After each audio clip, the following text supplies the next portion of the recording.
arti yang berbeda.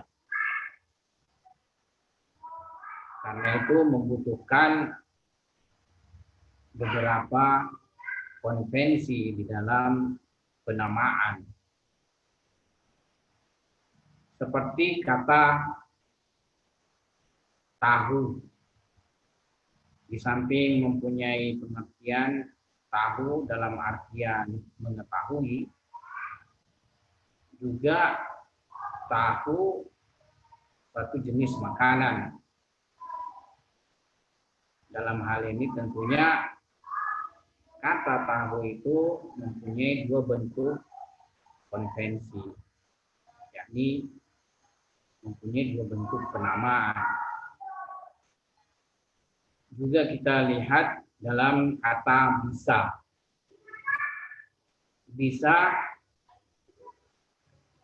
satu artinya adalah sanggup. Tapi ada juga bisa artinya racun. Dalam penggunaannya untuk membedakan keduanya dibutuhkan syarat, dibutuhkan alamat, atau juga dibutuhkan karina. Berbeda kata yang istilahnya tadi univokal atau musyarat ma'nawi. Dia di dalam penerapannya syarat, tidak butuh alamat, serta tidak butuh karina. Seperti kata manusia. Kita individu yang mana setiap individu berada di bawah daripada konsep universal ini. Ali, Hasan, Husain, Taki, Ja'far, semua bisa kita sebut dengan manusia. Bisa diterapkan kata ini pada banyak individu, bahkan tidak terhingga. Nah, menurut perspektif nominalis, konsep atau gagasan universal itu seperti yang pertama tadi, yaitu dia musyarak lafzi, bukan musyarak ma'nawi. Kemudian terdapat juga pemikiran tentang konsep universal ini, di mana mereka memandang bahwa konsep universal itu tidak lain adalah konsep partikular yang samar. Dalam artian ketika konsep partikular kehilangan ciri dan kekhasannya, maka ia semakin bisa diterapkan untuk berbagai individu.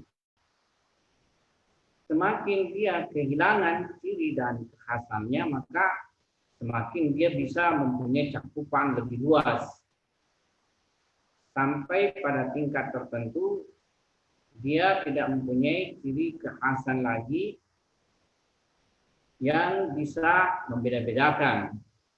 Sehingga dia bisa diterapkan kepada baik itu bebatuan, tumbuhan maupun hewan.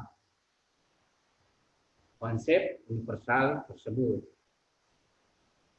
Dia mengibaratkan seperti kita dari kejauhan melihat sebuah bayangan, yang mana bayangan tersebut tidak bisa kita ketahui. Apakah merupakan bayangan batu, bayangan pohon, bayangan hewan, ataukah bayangan manusia. Ini pemikiran bentuk kedua. Kalau pemikiran bentuk pertama tadi dibangun oleh William Ockham dan kemudian diteruskan oleh filosof Inggris Berkeley. Dan kita juga bisa mungkin memandang bahwa pemikiran kaum positivis menganut konsep atau teori nominalis ini. Adapun untuk pemikiran yang kedua tadi itu di apa istilahnya dipelopori oleh David Hume. Nah, di dalam pemikiran Islam sebenarnya bentuk kedua juga disebut dengan konsep sabar. Jadi konsep bayangan, sebagaimana tadi ilustrasi, kalau kita melihat dari jauh suatu bayangan maka tidak diketahui, sehingga dia bisa saja diterapkan pada berbagai individu, bisa saja pada batu, pohon, hewan, dan manusia. Kemudian pemikiran yang juga sudah sangat kuno lahir daripada filosof Plato, yang mana memandang bahwa konsep-konsep universal mempunyai realitas di alam metafisika, dalam artian memiliki wujud eksternal di alam. Karena itu disebut dengan usul Aflatun, ide-ide Platonik. Menurut pemikiran ini, bahwa manusia sebelum keberadaannya di bumi itu mempunyai keberadaan di alam metafisika, yakni ruhnya. Karena itu dasar ontologis daripada pemikiran Plato ini bahwasanya ruh manusia mempunyai kekidaman secara eksistensi. Dalam artian dia tidak bersifat kudus. Dia tidak terikat dengan zaman kemunculannya, tapi mendahului zaman kemunculannya. Di alam metafisika sana, ruh sudah mengetahui bentuk-bentuk daripada hakikat, realitas setiap mawjud-mawjud. Tapi ketika ruh bertemu dengan badan, seluruh pengetahuan tersebut kemudian terlupakan. Untuk kembali mengingat daripada seluruh konsep-konsep tersebut, maka ruh butuh paparan dan gambaran dari alam-alam materi. Karena itulah bisa dikatakan teori ini adalah teori pengingatan kembali. Karena itu konsep universal tidak lain adalah pengingatan kembali pengetahuan sebelumnya yang sudah diperoleh di alam metafisika oleh ruh. Ini dalam perspektif pemikiran Plato. Kemudian bentuk pemikiran Aristoteles tidak lain bahwasanya akal sendiri mempunyai kesanggupan sebagai alat kognitif untuk mencerap daripada konsep-konsep universal, tentu dengan bantuan penginderaan. Sebab menurut filosof peripateutik, man faqada hissan faqada ilman. Siapa yang tidak mempunyai penginderaan, maka dia tidak mempunyai pengetahuan. Sebab itu konsep-konsep universal sendiri didahului oleh penginderaan konsep-konsep partikular. Tapi tentu pengetahuan ini juga tidak hanya terikat terhadap persoalan pengetahuan yang terindrai. Sebab terdapat konsep-konsep universal yang tidak mempunyai misdaq atau wujud eksternal dalam bentuk materi seperti ruh, seperti malaikat, seperti Tuhan. Tentu kita tidak pernah mengenalinya lewat penginderaan.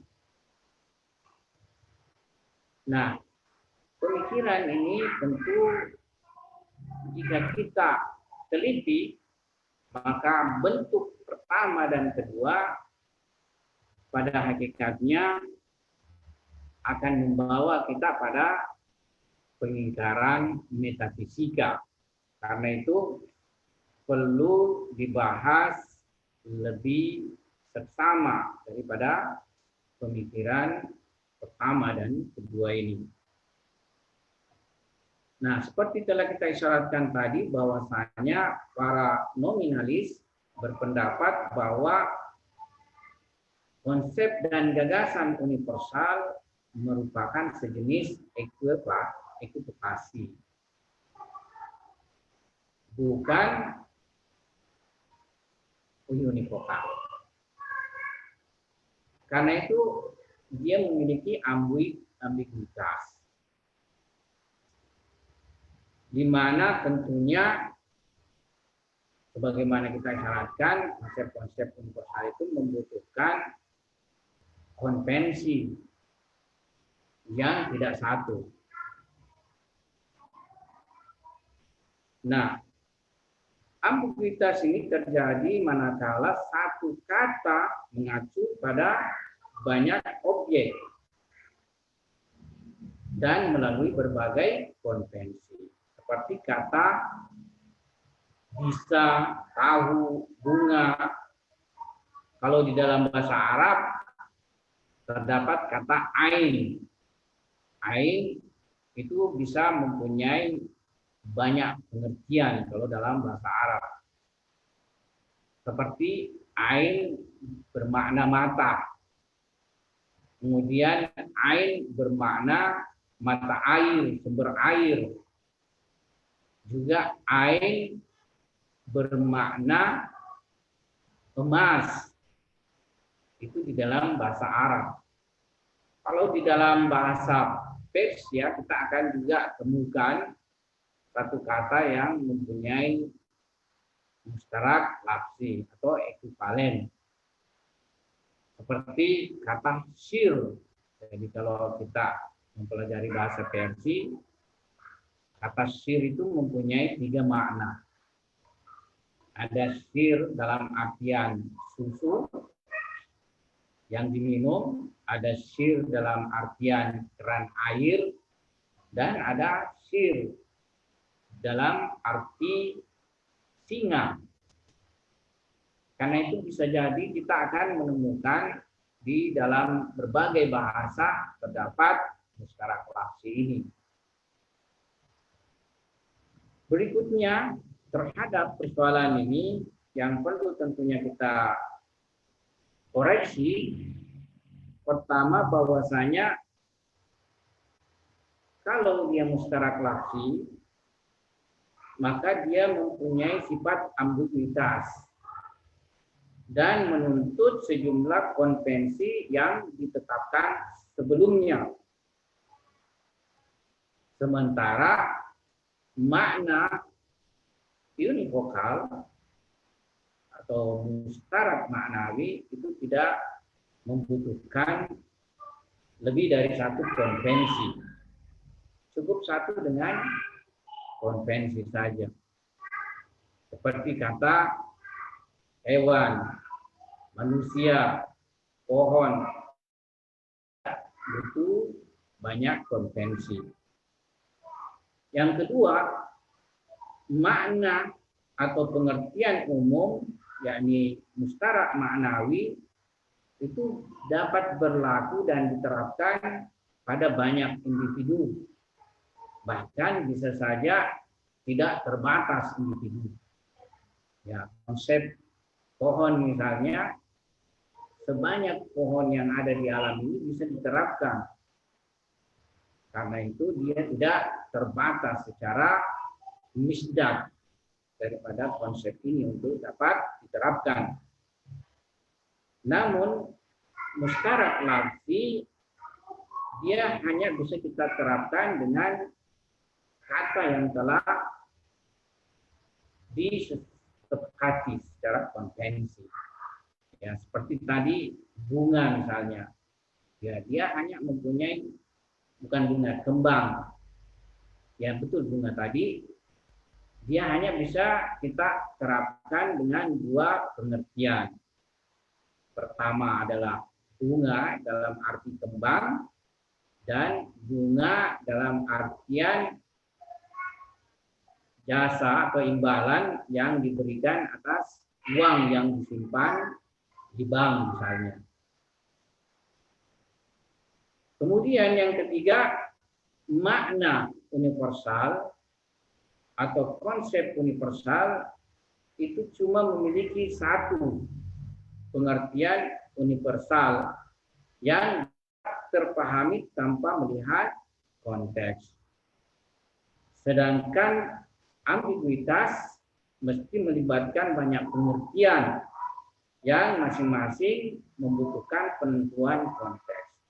Jadi penggunaannya harus ada alamat kalau penggunaan ekivokal. Seperti kalau kita menggunakan kata bunga, kita tidak bisa memahami bunga yang mana dimaksudkan tanpa ada isyarat dan alamat. Bisa saja kita bingung apakah bunga yang dimaksudkan adalah kembang atau bunga yang dimaksudkan uang yang akan diperoleh dari bank. Seperti itu. Karena itu pada dasarnya konsep dan gagasan universal tentulah tidak sama dengan perspektif dari kaum nominalis ini. Sebab dia mempunyai banyak perbedaan antara mustarak lafzi dengan mustarak maknawi tersebut. Karena itu konsep nominalis tidak mempunyai tempat dalam pandangan dan teorinya. Artinya pandangan tersebut tidak lain adalah sebuah pandangan yang batil. Yakni tetap kita mempunyai konsep dan gagasan universal dalam artian bukan ekivokal atau mustarak lafzi. Kemudian adapun persoalan bahwasanya konsep universal itu berasal daripada konsep partikular yang samar, ini juga tentunya kita tidak bisa terima sebab berbagai konsep universal tidak mempunyai misdak eksternal. Artinya tidak kita peroleh lewat penginderaan. Seperti konsep tiada atau konsep mustahil. Kita tidak mempunyai misdak di alam eksternal dalam bentuk materi yang terlebih dahulu indrai. Sebab itu, dari mana dia kita peroleh konsep tersebut? Bukan konsep yang kemudian tersamarkan menjadi bentuk universal. Di samping itu terdapat juga konsep-konsep universal di mana konsep universal ini tidak lewat penginderaan, tapi memiliki misdak eksternal, bukan di alam materi, tapi di alam non materi. Seperti konsep ruh. Konsep ruh kita bisa terapkan pada setiap ruh. Jadi dia adalah sebuah konsep universal atau konsep malaikat. Di dalam alam eksternal mempunyai wujud. Tapi kita tidak peroleh lewat konsep partikular, penginderaan. Demikian juga tentang Tuhan. Kita tidak menemukan konsep-konsep tersebut semuanya lewat terlebih dahulu konsep penginderaan yang partikular. Karena itu, ya tentu teori ini juga batil dalam hal ini. Adapun pandangan Plato bahwasanya konsep universal itu diperoleh dari pengingatan kembali. Pandangan Plato sendiri pertama kelemahannya dalam persoalan ontologis. Bahwasanya ruh itu dia secara eksistensi adalah kidam secara zaman, yakni dia keberadaannya melampaui zaman. Jadi sebelum zaman sudah ada yang disebut dengan ruh. Jadi ruh itu sudah mempunyai realitas. Jadi maksudnya ruh di sini adalah ruh individu bagi setiap manusia. Karena ada juga tentunya yang disebut ruh universal. Ruh individu yang ada pada setiap manusia. Secara ontologis, dia bersebelahan dengan konsep filosof peripatetik. Bahwasanya ruh itu ya ketika badan baru siap, baru dia dicipta. Jadi dia juga bersifat zamani, tidak bersifat kidam, jadi di luar daripada zaman. Karena itu secara ontologis mempunyai kelemahan. Nah, secara epistemologis juga bagaimana dengan konsep-konsep universal yang tidak memiliki misdat eksternal. Seperti tadi, konsep tiada, konsep mustahil, konsep misalnya berkumpulnya dua bertentangan adalah kontradiksi. Ya, berbagai konsep-konsep di mana tidak mempunyai misdat, di mana secara epistemologi bisa diperoleh konsep-konsep tersebut jika bentuknya adalah pengingatan kembali. Ya. Tetapi sebenarnya juga konsep ini bisa kita lihat ada beberapa filosof besar yang serupa dengan pandangan tersebut. Letak perbedaannya pada persoalan filosof terakhir ini tidak memandang ruh itu bersifat kidam, tetapi dia tetap kudus. Ya, sebab apa istilahnya? Pandangan tentang ruh ini ada beberapa teori. Ya. Ada yang memandang pertama tadi pandangan Plato, jadi ruh itu sudah ada di alam metafisika, baru kemudian hadir di bumi. Ada juga pandangan kedua, ruh itu dicipta di zaman juga ketika tubuh sudah siap untuk mendapatkan ruh, dan bentuk ketiga, ruh itu sendiri berasal daripada gerak substansi jisim. Nah, bentuk pandangan ketiga ini adalah pandangan daripada filosof hikmah muta'aliyah. Nah, menurut perspektif filosof hikmah muta'aliyah, sebagian, tidak semua, sebab seperti kitab yang kita jadikan rujukan ini, kitab yang ditulis oleh Ayatollah Misbayazdi, Profesor Misbayazdi, dia juga punya aliran filsafat hikmah muta'aliyah. Tapi dalam persoalan epistemologi, dia lebih mengikuti aliran Aristoteles yang lebih banyak diikuti oleh filosof Muslim.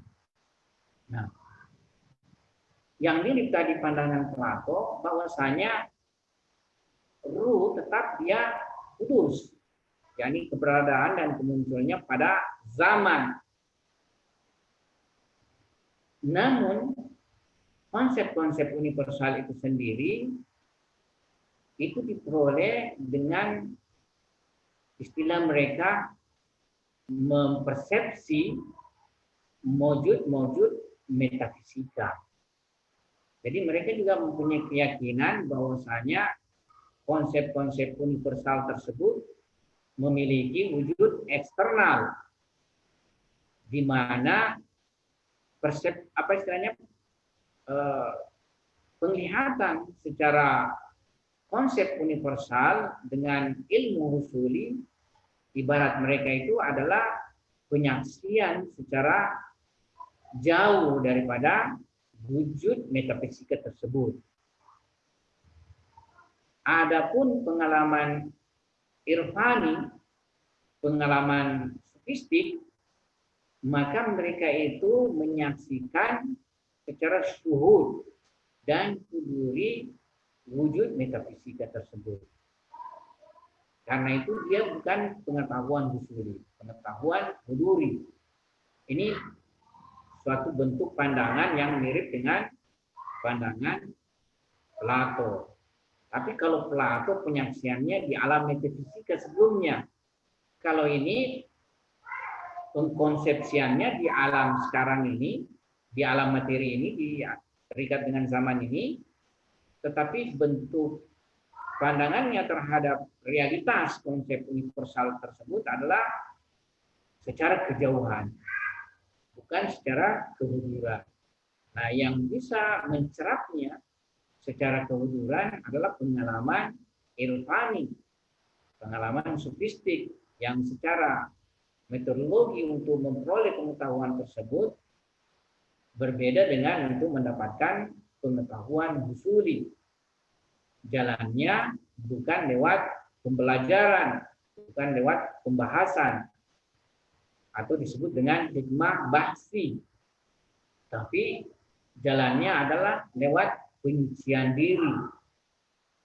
Jalannya disebut dengan hikmah zauki dalam istilah filsafat iluminasi, yakni perjalanan kesempurnaan jiwa untuk sampai dekat dan melakukan penyaksian secara hudur terhadap realitas tersebut.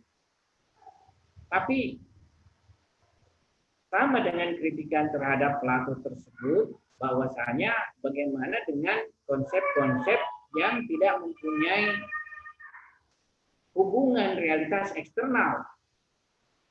Kalau misalnya manusia, dia mempunyai hubungan konsep dengan realitas eksternal, yakni kita melihat individu-individu daripada manusia. Boleh saja mungkin kita mengiyakan bahwa terdapat manusia secara universal. Hakikat daripada individu-individu manusia boleh saja mungkin ada yang disebut dengan manusia universal, hakikatnya universal. Tapi kalau konsep-konsep yang tidak mempunyai hubungan dengan realitas eksternal sama sekali, ya bagaimana kehadirannya, pemunculannya? Kita tidak bisa mengatakan dia adalah bentuk penyaksian dari jauh. Ya, seperti tadi konsep tiada, konsep mustahil, konsep non kontradiksi, prinsip non kontradiksi, dan berbagai konsep-konsep lain yang tidak ada hubungannya dengan penyaksian realitas eksternal. Jadi ini 4 bentuk konsep universal. Nah, adapun yang diterima oleh kebanyakan filosof tidak lain pandangan filosof peripatetik, yang mana mereka sendiri berpandangan bahwasanya pemikiran dan konsep serta gagasan universal itu tidak lain adalah kemampuan dan daya kognitif khusus daripada manusia yang disebut sebagai akal.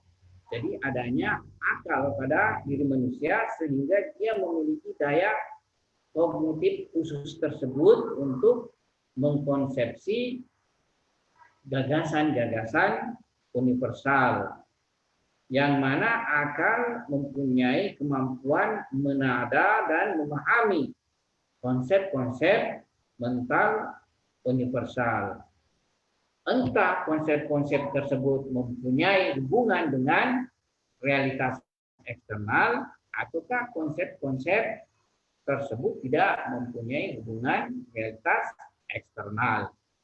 Ya, ini pandangan yang terakhir lebih banyak dipilih oleh filosof Muslim. Tapi tentunya pada